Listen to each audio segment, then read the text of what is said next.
Now that we're addressed, let's add a load to each dimmer. Always be sure to remove power while making connections. Don't forget, wireless devices can be high current. You will connect the common positive wire to either of the positive output terminals. It doesn't matter which one you connect to, they're both connected internally inside the DMX6dim. The two positive terminals makes it easy to connect two RGB light sources, each with their own positive common wire. The dimming happens on the negative terminals. For a 2 RGB LED system, you would do the following. For the first strip, red would be on A, green would be on B, and blue would be on C. For the second strip, red would be on D, green would be on E, and blue would be on F. If using 2 RGB LED fixtures or devices, connect the first one to dimmers A, B, C, and connect the second one to dimmers D, E, F.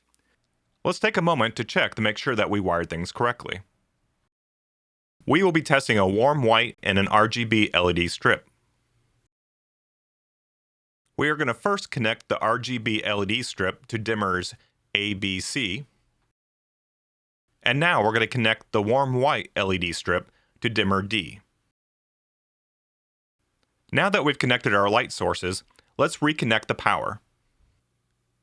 We will give the dimmer a moment here to establish a connection with the DMX I/O transceiver. Alright, so let's turn off the studio lights now so we can see what we're doing. We have our first address, which brings up the red. Our second address, which will bring up our green. Our next address, which brings up our blue. And finally, our next address will bring up our warm white LED tape.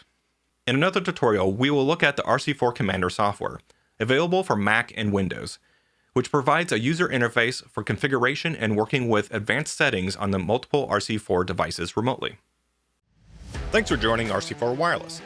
Make sure you drop a like, ring that bell, and subscribe to the channel to stay up to date with new tutorials coming out and how-to videos.